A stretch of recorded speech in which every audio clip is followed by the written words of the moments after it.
welcome back to the Court Jester. She is the de facto ruler of the free world.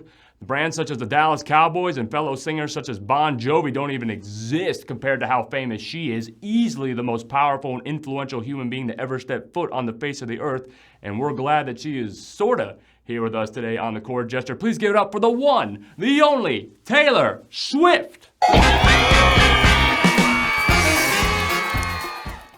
Welcome. Thanks so much for coming on the show. How are you? I'm good. Thanks for having me. I've always wanted to be on the Court Jester. Really? No. All right then. Yeah, I think half the audience's life purpose has already been fulfilled when they saw the back of your head exit the security detail on your way into the building. Oh yes, I know. It comes with the territory of being a fairy princess such as Taylor Swift. I can't relate, right? Taylor Swift, everyone, the only person on the planet who actually has good things happen to them on Friday the 13th. What is my lucky number? You said it. So tell me about the Eras tour. Did you like it? Did you not like it? I liked it. There was times where it was kind of stressful, but since I'm Taylor Swift, everything is just, all problems go away after like 2 seconds or so. So it was fun. I did a lot of things, and I'm excited to go out of town internationally, right? And the Eras tour was in the heat of the summer, no pun intended. So, you know, I think the question that's on everybody's mind is, what was the hottest and most humid city that you performed in the U.S. during the summer, and why was it Cleveland or Cincinnati? Because I'm from Ohio, and let me tell you, that humidity and that heat in the summer is no joke. Oh, Court, silly spider boy. It wasn't Cleveland or Cincinnati, Ohio. That was the hottest and most humid place that I performed. It was Philadelphia, where me and my dad used to watch the Eagles play when I was a little girl growing up. Oh, well, now that you mention it, I have been told time and time again that I have far better web-slinging capabilities than Tobey Maguire. I bet you do. Right. So you said the Eagles growing up. You're an Eagles fan? I am. What do you think about Nick Sirianni and the RPO spread that he's implemented to such a successful degree with Jalen Hurts? I think it's good. You know, I like the Eagles. They were in the Super Bowl last year, and they were the runner-ups. All right, Taylor Swift, you don't know anything about being the runner-up, right?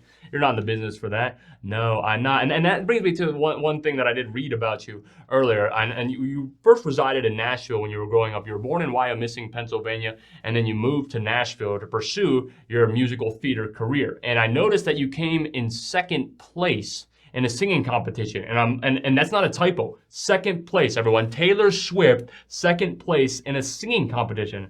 Right. I vaguely remember. And I'm looking at it, and I'm like, Taylor Swift in second place. Like, who was the competition? Who won first? God? Oh, Jesus? One of their angels? Oh, Court, you're too kind. Second place, yeah. You know, I mean, Nashville. I mean, they definitely reflect my Tennessee Christian values. So it was so fun working in Nashville and performing on those little singing tours back then. But that's all small potatoes now. Right. Redskin? I do like Redskin, but I do them likely fried too. Those are good as well. Yeah, can't go wrong with each. They have good nutritional value and healthy carbohydrates. Speaking of which, how are things going with you and Jason? Back to the football realm. Jason? You know, Jason Kelsey, your boyfriend. I'm dating Travis. There's two of them? Yes, there's Jason and Travis Kelsey. Jason Kelsey, Travis Kelsey. Is there much difference besides the position? I would say so. Well, you don't know what you're missing out on with Jason. He's a really nice guy. Hey, don't throw any shade or say anything nice about Travis. Like, I don't say anything not nice to you about Ohio State. Wow, you really don't know me. So how are you two doing then? We're doing fine. I mean, it's going well so far.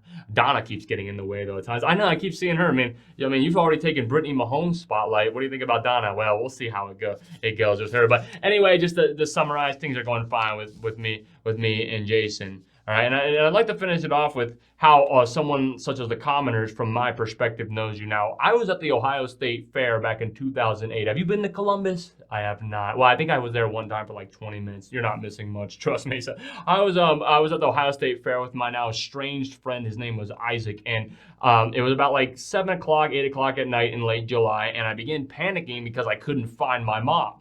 I couldn't find, and I didn't have I had the NV2 cell phone with no service back then. So I'm like, where's my mom? I'm panicking, right? And my friend, he doesn't even have a cell phone yet. Isaac, he doesn't even have a cell phone yet.